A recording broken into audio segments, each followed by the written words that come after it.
देवादिदेव श्री महावीर भगवान की जय। आचार्य कुंद कुंद भगवान की जय। आचार्य गुरुवर श्री विद्यासागर महाराज की जय। परम पूज्य अक्षय साधक मुनि महाराज की जय। मुनि संत की जय।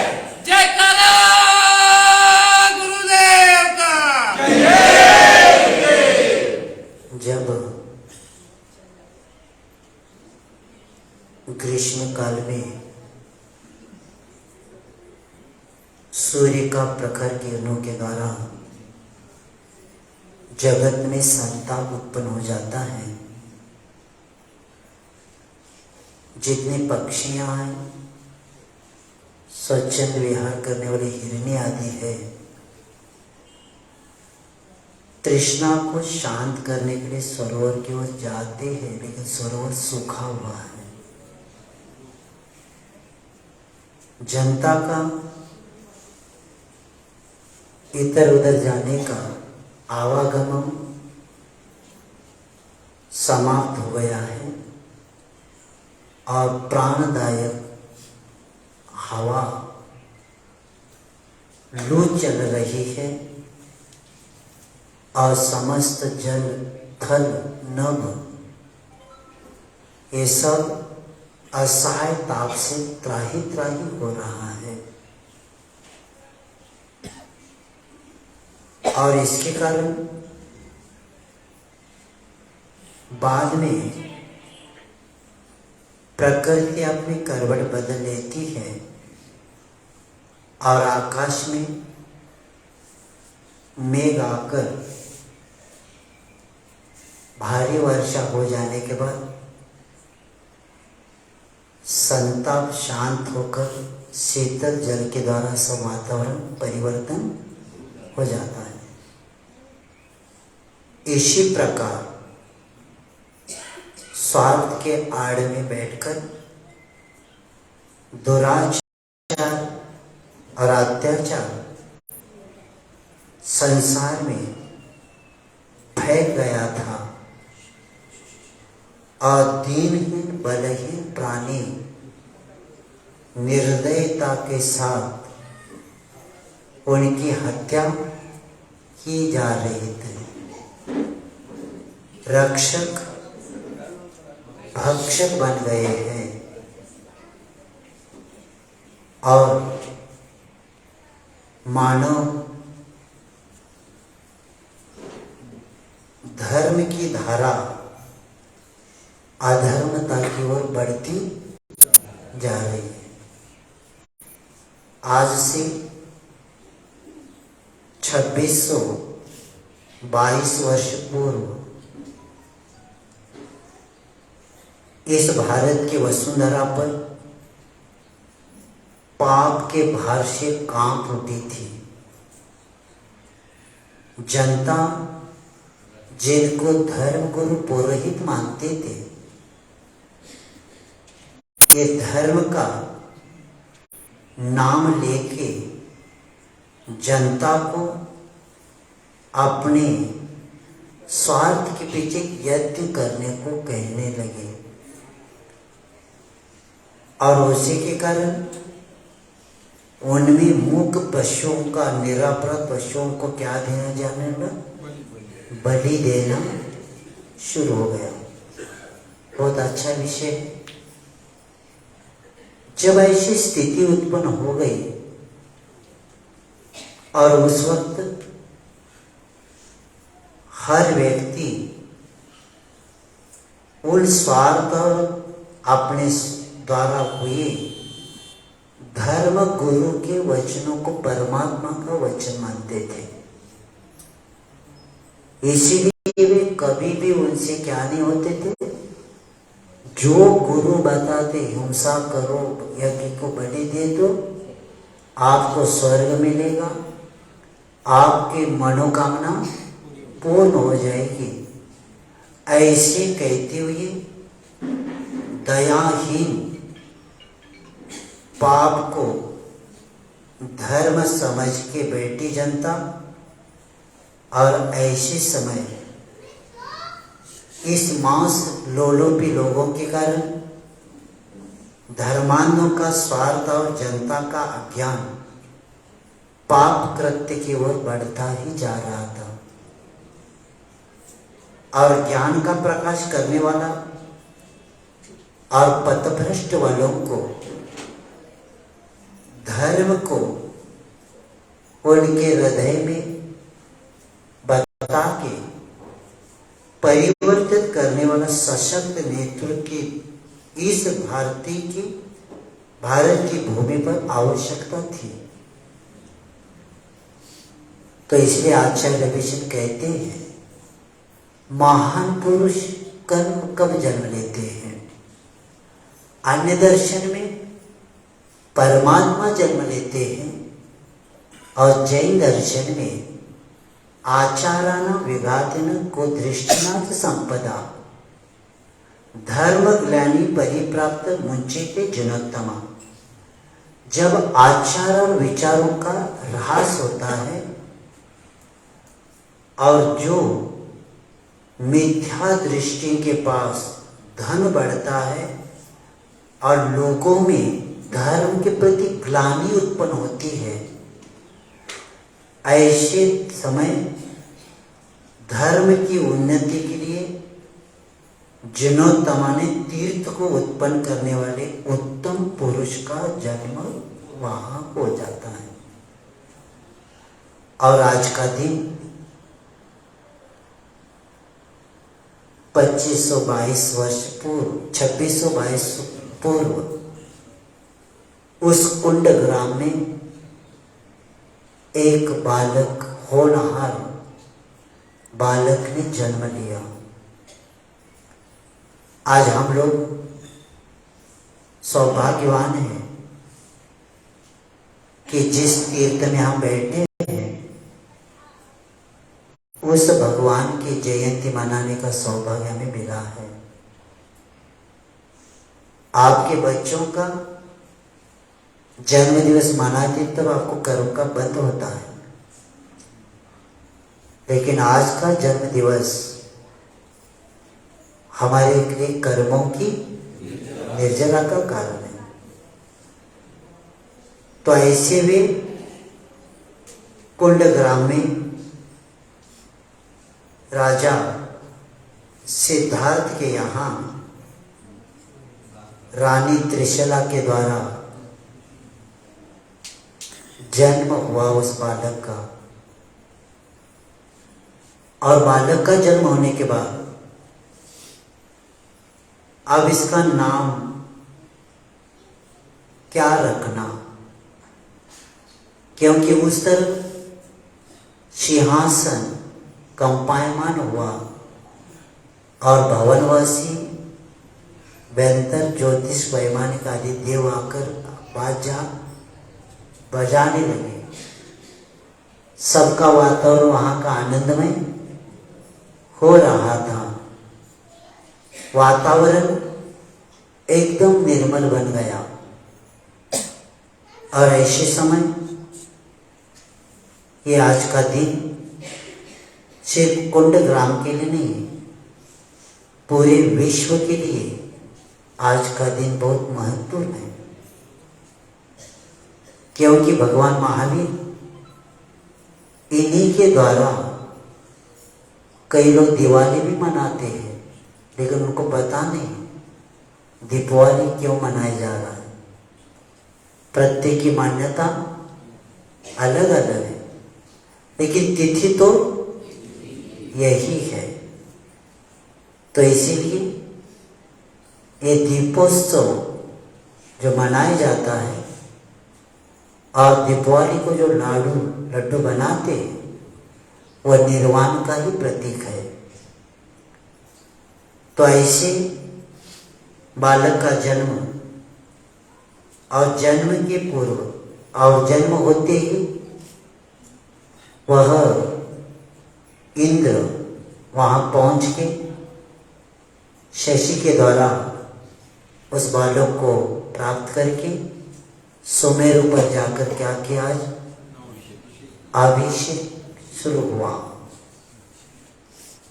और ऐसे समय जब कई योजन वाला वो कलश ढालते समय थोड़ी सी शंका हुए इंद्र को, सर्दी न हो जाए, इनको ऊपर से छोड़ रहे, इसको स्वास्थ्य न बिगड़े, तो शंका होती उन्हें अंगूठा दबाए तो समझ में आ गया भैया हमारी गलती हो गई। तो इसलिए उनका नाम वीर पड़ा। और उसको वहां से लेकर जब नगर में आ गए तो सिद्धार्थ राजा ने बालक का जन्म होते उनका वैभव, उनका यश, प्रताप, पराक्रम की वृद्धि होने लगी। इसीलिए बालक का नाम वर्धमान रखा। उनका नाम महावीर नहीं था, वर्धमान क्यों रखा? क्योंकि कई परिवार में बच्चों का जन्म होते ही परिवार में वृद्धि होती है, धन में होता है, राज्य में होता है।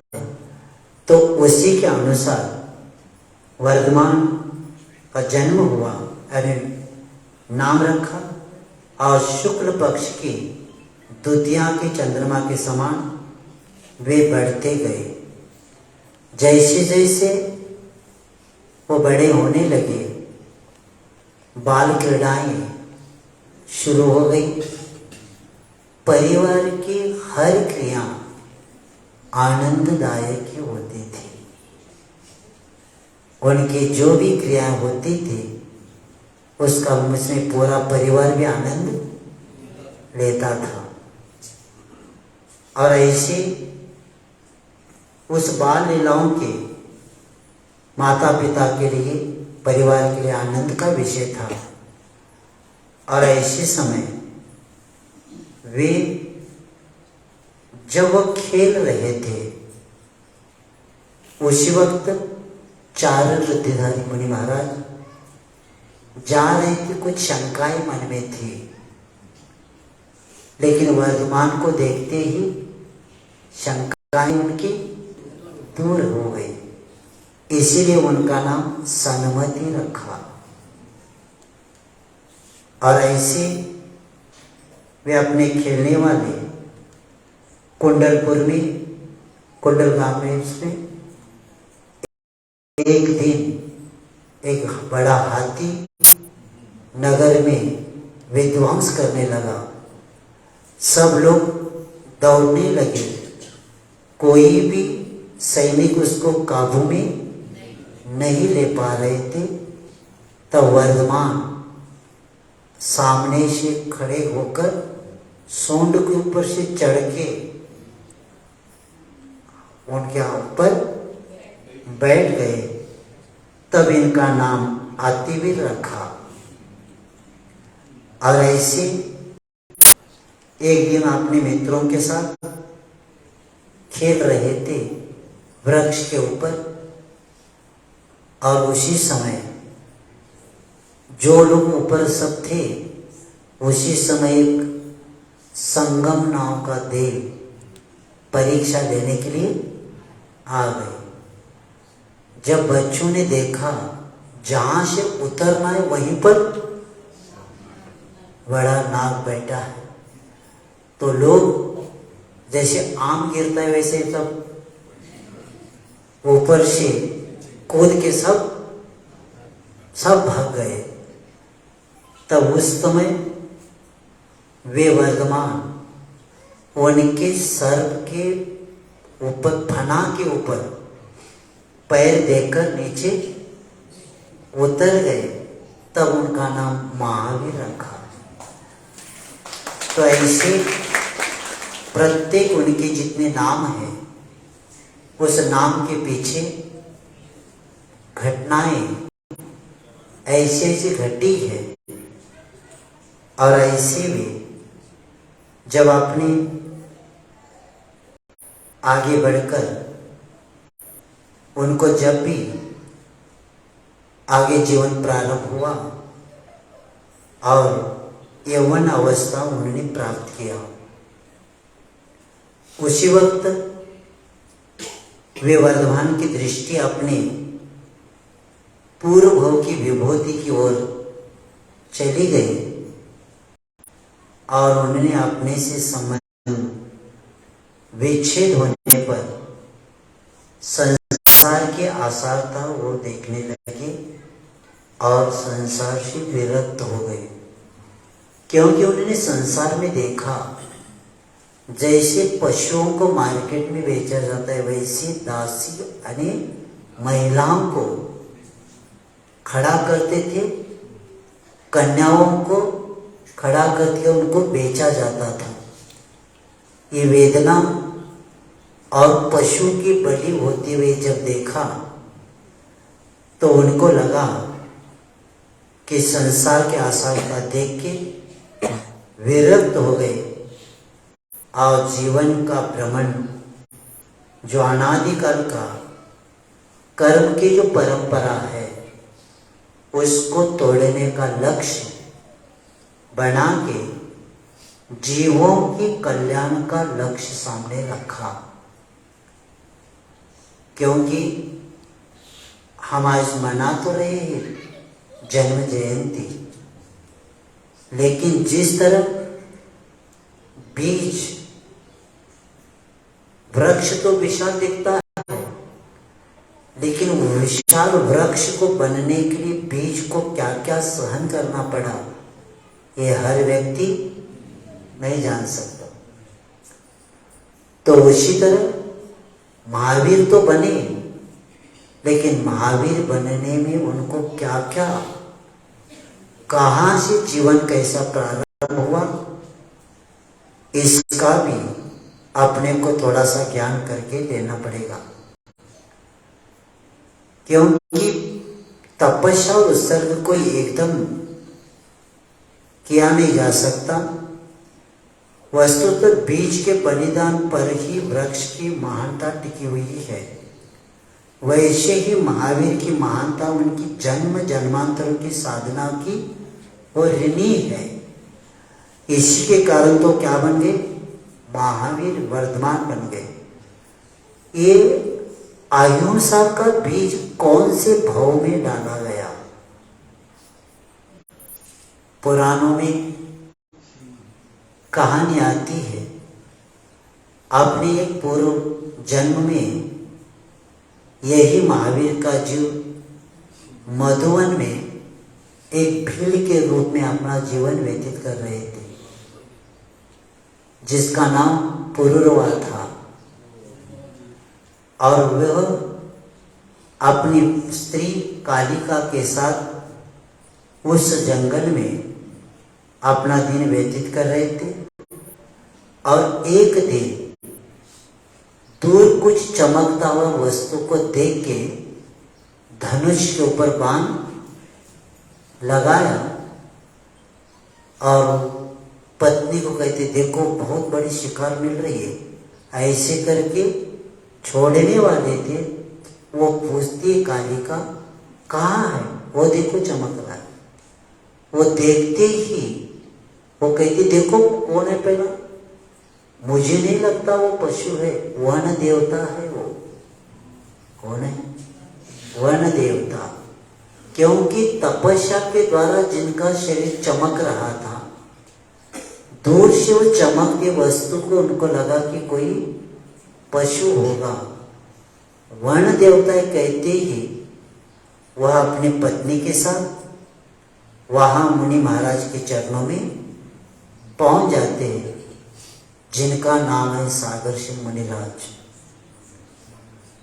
उनके पास जाते ही नमस्ते उन्हें खड़े होकर प्रणाम किया और महाराज जी ने समझ लिया कि ये शिकार करने के लिए तो निकला है। तो महाराज जी ने बताया कि यह मनुष्य बहुत बड़ा दुर्लभता से प्राप्त होता है और दासता में आप इसको गंवा रहे हैं, क्योंकि आपने आपका परिचय तो दिया कि आप सरदार हैं इस जंगल में लोगों के, और सरदार होकर भी 4 अंगुल जीभ के आप दास बने हैं, क्योंकि मांसाहार करके अपने मन और जीवा को कुसंस्कार में डाल के दुर्गति की आप व्यवस्था कर रहे हैं। तो इस बात को सुन के कौन से जीव को कहाँ कौन निमित्त मिल सकता है, और उसी वक्त उन्होंने आज से न शिकार करूंगा न मांस खाऊंगा, ऐसी उन्होंने प्रतिज्ञा की, और यही अहिंसा के बीज उस जीव के में डाला गया। महावीर बनने का प्रारंभ भील के उस रूप में हो गया, और कई भवों की यात्रा करते करते अंत में आज के दिन कुंडलपुर ग्राम में उनका क्या हो गया, जन्म हुआ। क्योंकि सत्ता भी है, किसी के घर में कमी नहीं है, लेकिन अपने कर्तव्य के मार्ग से डिगा न सके, उसमें चिंतन की वृत्ति बढ़ गई, और वे उस दिन हिंसा से जो मानव का पशुओं का देखा जाता है, मैं लोकमानस को बदलने के लिए क्या करूं, ये सोचते हैं, और भावना दृढ़ होते ही संपूर्ण आत्मशुद्धि किए बिना लोकमानस को बदलना मुश्किल है।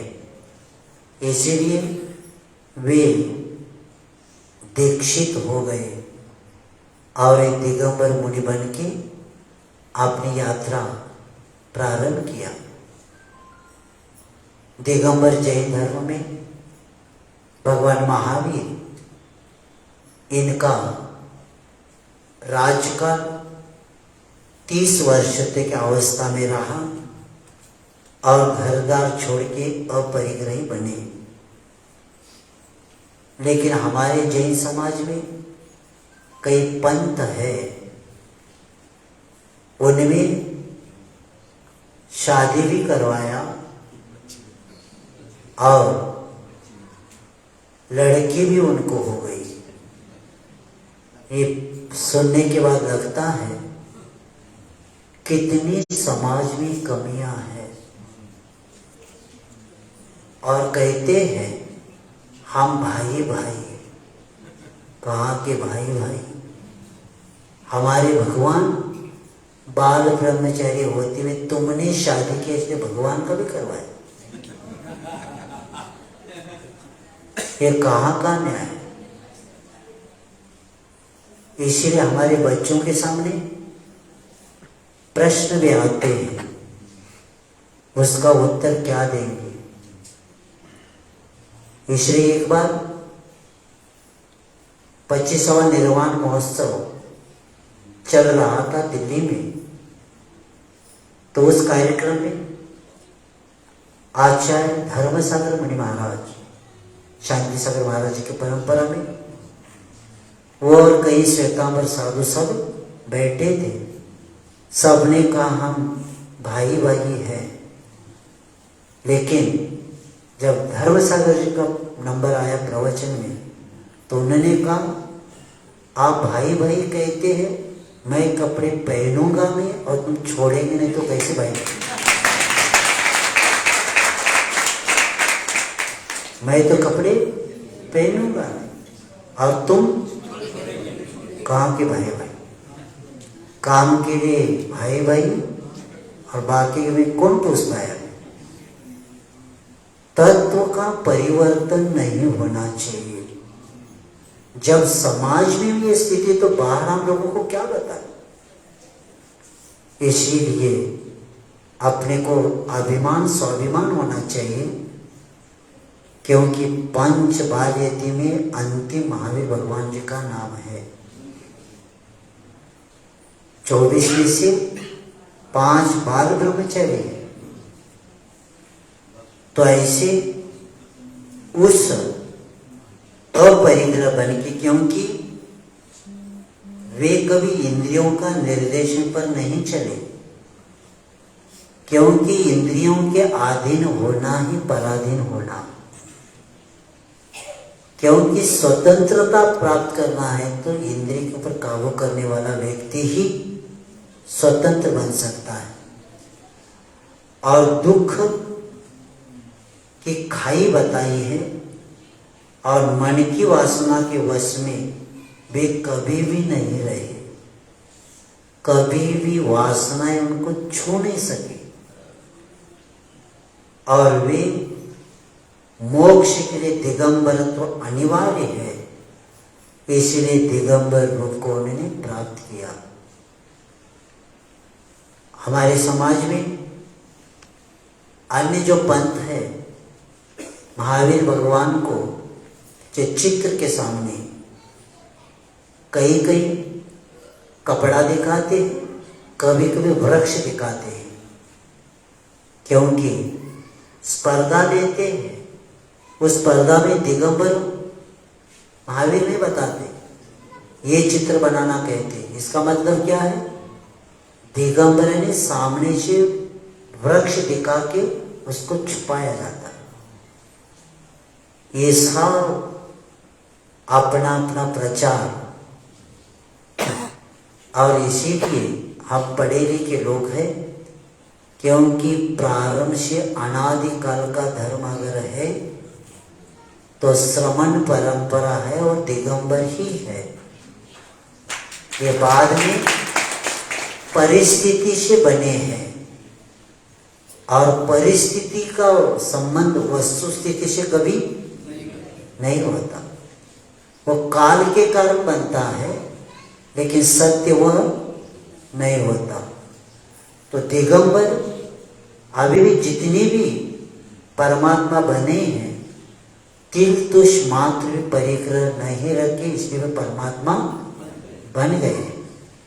तो ऐसे दिगंबर के रूप को धारण करके वे घोर तपस्या 12 साल तक उन्होंने तपस्या की, और तपस्या होने के बाद वे अपने उस तपस्या को करते करते अंत में उन्होंने 42 वर्ष के हुए, तब उन्होंने केवल ज्ञान को प्राप्त किया। और वे अपने उपदेश में यही बताया, संसार दुख तो सत्वान यह धरित्व तमें सुखे। संसार में जितने जीव है, हर जीव के लिए संसार की मानसिक शारीरिक जितनी भी वेदना है, दुख है, ऐसे दुखों से आगंतुक जितनी भी दुख है, इससे उठाने वाला, सुखों में पहुंचाने वाला धर्म ही है। और धर्म की व्याख्या करते हुए उन्होंने अहिंसा को ही जीवन शुद्धि का एक महान साधन बताया, क्योंकि महावीर ने मानवता को क्या दिया, तो उसको एक कहा जाए तो उन्होंने अहिंसा दे दिया।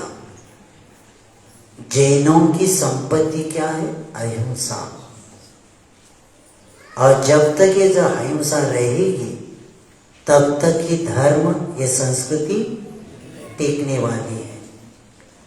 और ये प्रत्येक उस आत्मशुद्धि का एक साधन, जीवन शुद्धि का अहिंसा मात्र बताया, क्योंकि धर्म का सारा ढांचा अहिंसा पर ही आधारित है। जब भगवान जी का उपदेश होता रहा, अब जब उनको मोक्ष का समय आ गया सामने, तब एक दिन गंधर्व कहने लगे कि आप हमें कह रहे पापों से बचो, प्रमाद मत करो, आप तो मोक्ष को प्राप्त करने वाले, तो हम पाप से बचने के लिए हमें क्या करना पड़ेगा? ये प्रश्न गौतम गंधर्व जब रखते हैं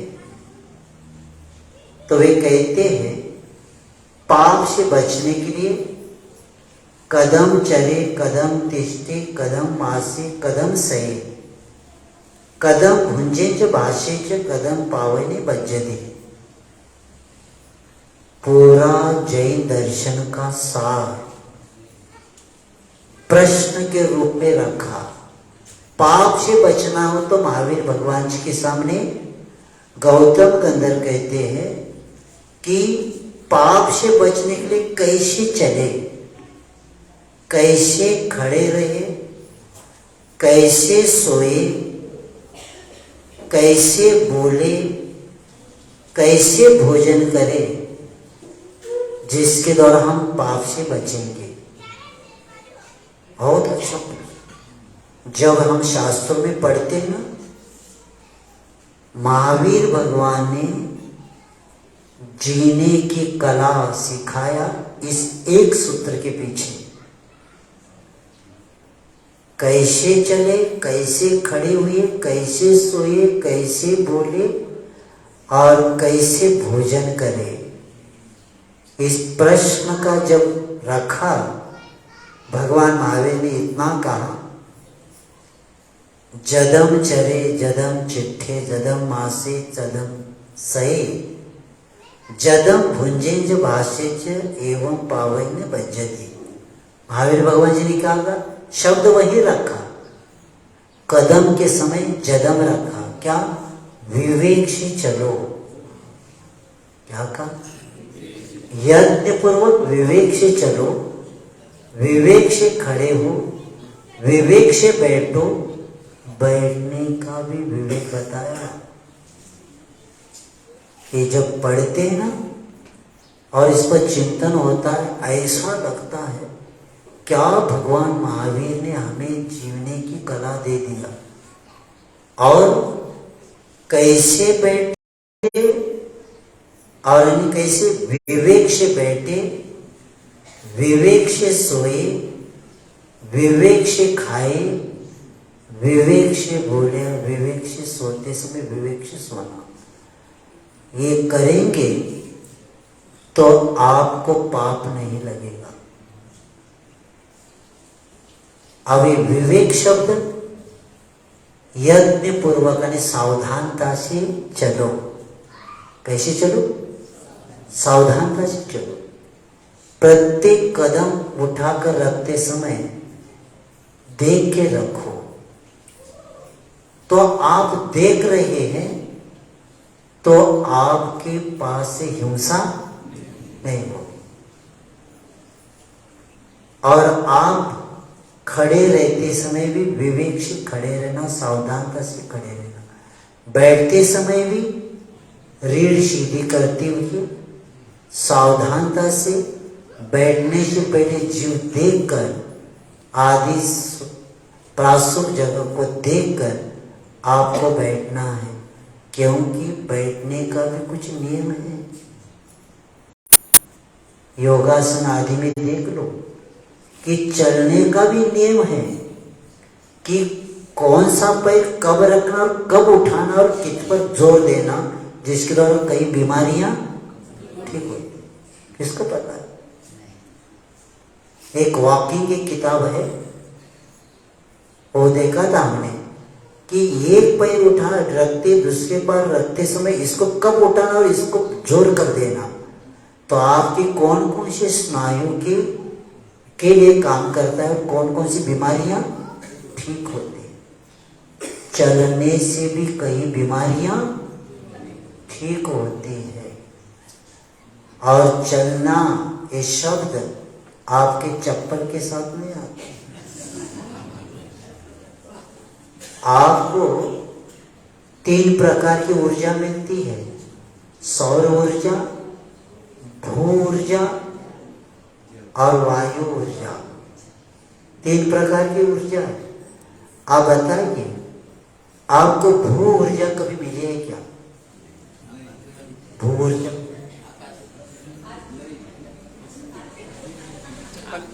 रोड पर चले, वो डांगरी रोड है, भूमि को स्पर्श नहीं हुआ। भू ऊर्जा किसको कहते हैं? आपके घर में भी नहीं मिलता, कहीं नहीं मिलता, सब फरस। यानी आपके पैर मिट्टी की जो भूमि है ना, वहां पड़ने के बाद ही आपको ऊर्जा मिलती है।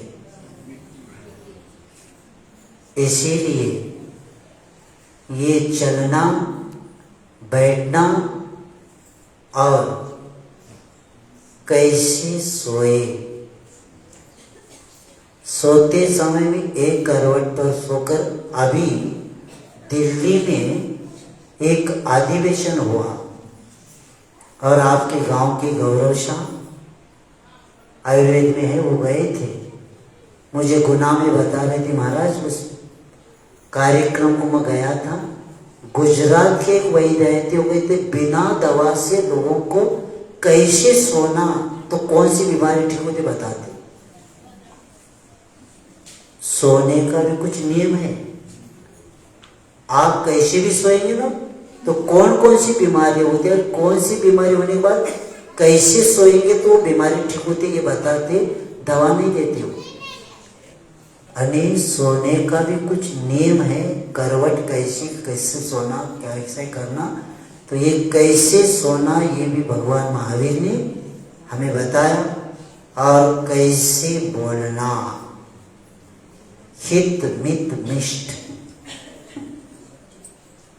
और कैसे भोजन करना, ये तो काल चला गया। अभी इनको भोजन कैसे करना ये बताना पड़ रहा। क्यों खाना, कितना खाना, कब खाना, कहाँ खाना, ये सब बताना पड़ेगा। क्यों खाना? स्वाद के लिए नहीं, स्वास्थ्य के लिए खाना। कब खाना? नहीं, बनाए से खा ले। वो ज्यादा है, खा लो तो डॉक्टर से, हाँ, वो खराब नहीं होना चाहिए, खराब चलता है। तो ये भी पता नहीं कितना खाना। इधर आयुर्वेद कहता है आधा भोजन कीजिए, दुगना पानी पियो, तिगुना श्रम, चौगुना हंसी, 100 वर्ष से जिए। और यहाँ क्या है? पूरा भोजन कीजिए, आधा नहीं, पूरा भोजन कीजिए, पानी के लिए जगह ही नहीं, पानी नहीं पिए, कोई तो सोप ले लो, नहीं, जगह ही नहीं। ये क्या हो गया? कैसे खाना, कब खाना, इसका भी अभ्यास होना चाहिए। और एक कौन बताया? भगवान महावीर ने सब बताया। तो ये सोना आदि को लेके तो ऐसे, क्योंकि मनुष्य जन्म से नहीं कर्म से महान बनता है, इसलिए महावीर भगवान जी ने बताया। क्योंकि आहार के अनुसार ही विचार और विचार के अनुसार ही आचार हमारा होता है। लेकिन किसको समय है सुनने के लिए? भी समय नहीं, सोचना तो अपना विषय है ही नहीं। बस कल देख लेना क्या क्या खाते, क्या पता। हमारा ये बहुत अच्छा हुआ महावीर जयंती। इधर तो कहते त्याग करो, और महावीर भगवान के उस जुलूस में इतना खाते हैं, बैग भी भरते लाते, थैला संध्याकाळची व्यवस्था। भगवान महावीर स्वामी की हो गया, निकल गया हमारा एक दिन। इस दिन कितना त्याग किया हमने, बाहर का क्या क्या खाया, भक्ष अभक्ष का विवेक, पानी भी पिया, अनछना हो तो कौन बताए, कौन कहता? वो कौन सा पानी लेता है? बिसलरी। और अभी आपके मोबाइल में आया है बोर का या कुएं का पानी, और ये आरओ का, दोनों में वायर रखा, इसमें वो बल्ब नहीं जला। आपके आरओ पानी में बल्ब नहीं जला, और ये बोर का और अपना कुएं का पानी में डालते ही बल्ब लग गया। इसका मतलब है वो विष है। जब बल्ब नहीं लगा, इसका मतलब है उसमें कुछ सत्व है ही नहीं, इसलिए सत्वहीन होते जा रहे हैं और स्टैंडर्ड मानते हैं। हाँ हम बिसलरी, यहाँ बिसलरी। जब पानी ही शुद्ध नहीं तो आगे का जीवन कहाँ शुद्ध बने? जल ही जीवन है, लेकिन क्या कहाँ जल है वो? तो इसीलिए विवेक रखो। आज का देखो सुबह का महावीर जयंती कैसा हुआ, आनंद आ गया। और कहते और बड़ा हुआ, हमने कहा हो गया सब। ऐसा होना चाहिए जयंती कि प्रत्येक व्यक्ति को आनंद आना चाहिए उस दिन। और ऐसे वे खान पान के ऊपर विवेक रखना हमारा कर्तव्य है, क्योंकि खान पान के द्वारा ही धार्मिक विवेक का ज्ञान होता है। विवेकानंद विनोबा भावे जी ने एक जगह लिखा है, अगर किसी पार्टी में गए आप और उस व्यक्ति को बिना बोलते उसका स्वभाव क्या कैसे जानना? उस व्यक्ति का स्वभाव जानना है बिना बोले, तो पार्टी में रहते कैसे जानना? तो विनोबा जी ने लिखा है उसके थाली में क्या क्या देख लेना, सब पता चलता है। ये सात्विक है, तामसिक है, क्या राजसिक है। तो धार्मिक विवेक का ज्ञान खान पान से होता है। तो भगवान महावीर ने ये हमें बता के बहुत बड़ा उपकार किया, और उनके उस प्राणी मात्र के लिए उन्होंने ये शासन तीर्थ हुआ, और इसका किसी भी अन्य से, क्योंकि मिथ्या दर्शन के द्वारा खंडनीय नहीं है, सब प्राणियों के लिए अभ्युदय का कारण है, और आत्मा के पूर्ण विकास का साधक यही सर्वोदय तीर्थ है। सर्वोदय शब्द को समझेंगे, सर्व उदय, यानी सर्व शब्द पूर्णता का वाचक है। उदय यानी ऊपर उठने वाले, उत्कर्ष को प्राप्त करने वाले, विकास करने वाले। सर्वोदय तीर्थ, तीर्थ जिसके निमित्त से संसार सागर को तिरा जाए उसको क्या बोलते? तीर्थ बोलते। वह है धर्म का तीर्थ।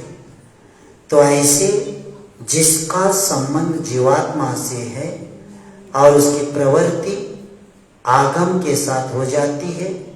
और दूसरा अर्थ भी बताया है कि समस्त अभ्युदय का कारणों का, कि सम्यक दर्शन आदि रूप जो त्रिरत्न है, ऐसे धर्मों का जो हेतु है, उनकी उत्पत्ति में जो अभिवृद्धि है और सहायक निमित्त है, उसी को कहते सर्वोदय तीर्थ बोलते हैं। तो ऐसे सर्वोदय तीर्थ, जो तीर्थ का अर्थ होता है तीर्थंकर। तीर्थ ने धर्म, और तीर्थंकर जो तीर्थ ने धर्म शासन है और जिनके द्वारा धर्म का प्रवर्तन होता है उनको क्या बोलते? तीर्थंकर बोलते। तो ऐसे तीर्थंकर द्वारा इस संसारी जीव को उपदेश मिला। और संसार रूपी एक महानदी है, क्योंकि इस संसार रूपी महानदी से कोई बाहर आना मुश्किल है। जितने भी जीव उसमें गिरे, बाहर कोई आया नहीं, क्योंकि उसमें क्रोध के मगरमच्छ है, मुंह फाड़ के बैठे हैं। और उसमें लोभ के ऐसे ऐसे भंवर है कि बड़े बड़े लोगों को अपने चपेट में ले लेते हैं। और इसमें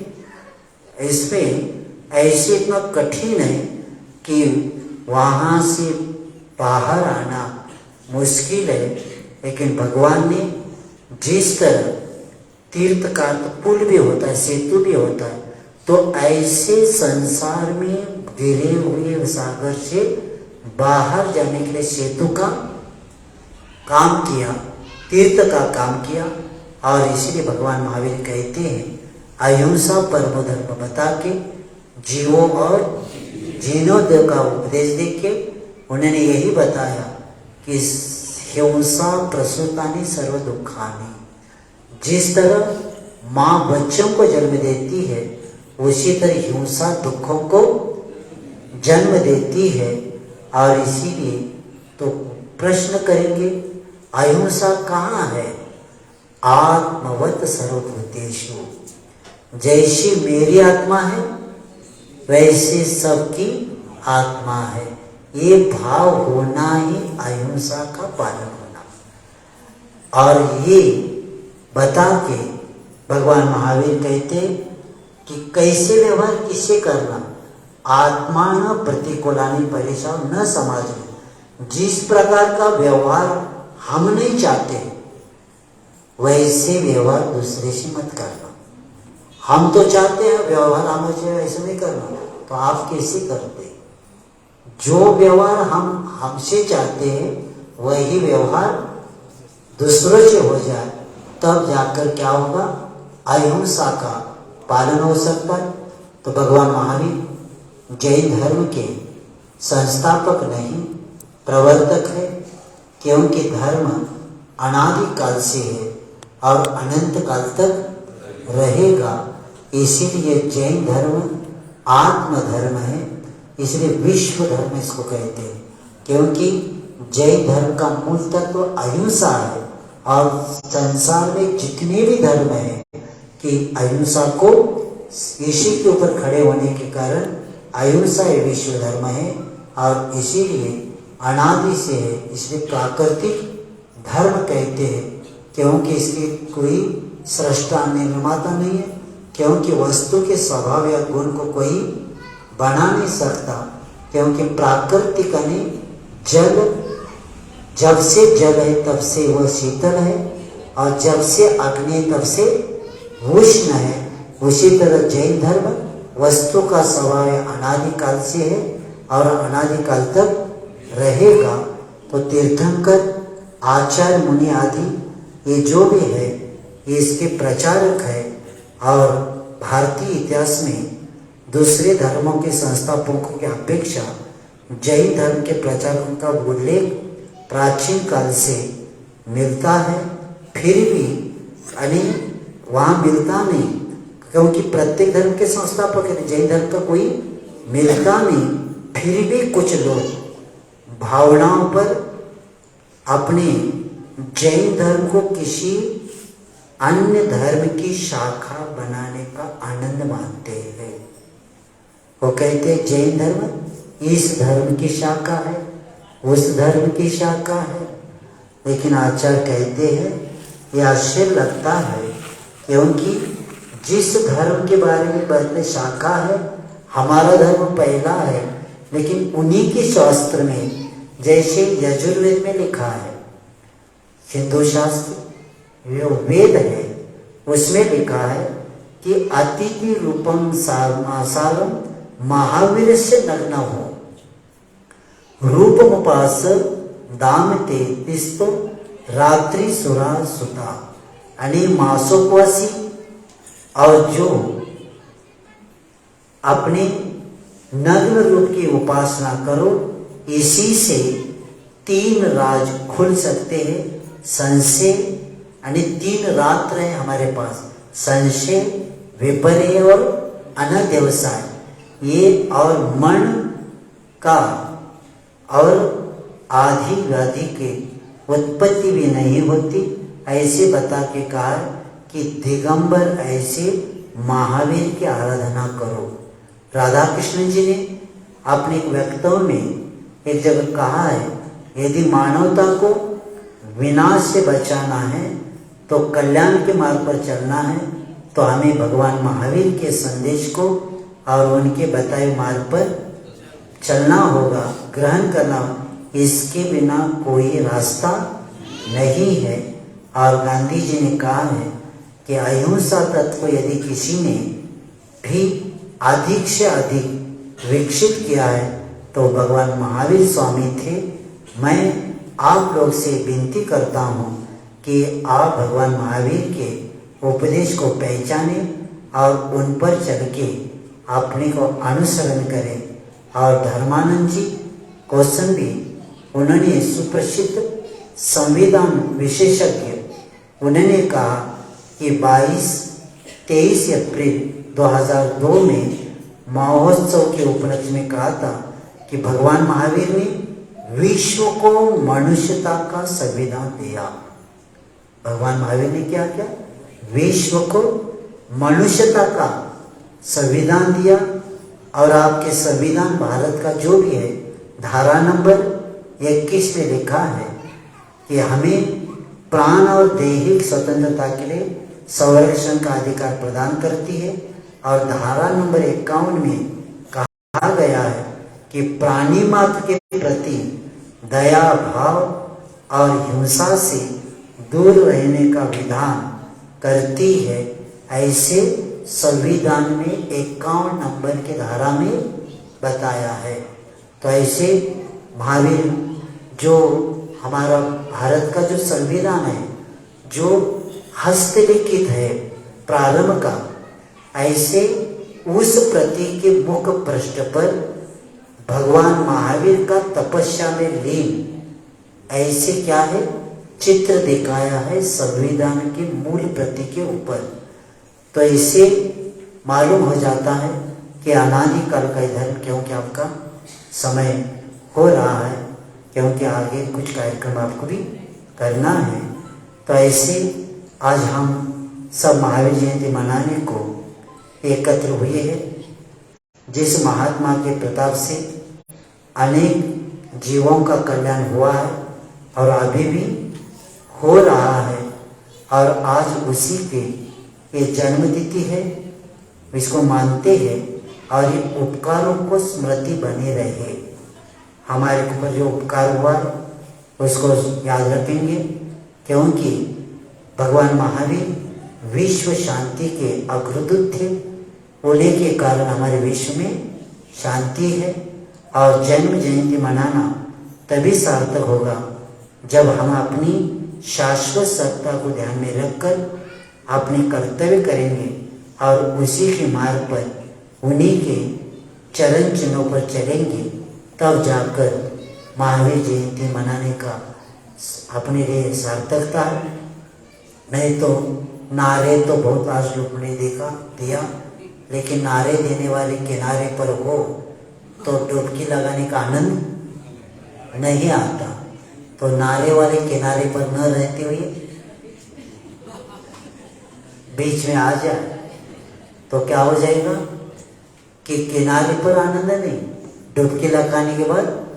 तो उसी तरह जैन धर्म सिर्फ बोलने से काम नहीं होता, उसका आचरण हमारे में आ जाए तो हमारे जीवन में भी महावीर आ जाए तो हमें महावीर जयंती मनाने की जरूरत नहीं पड़ती।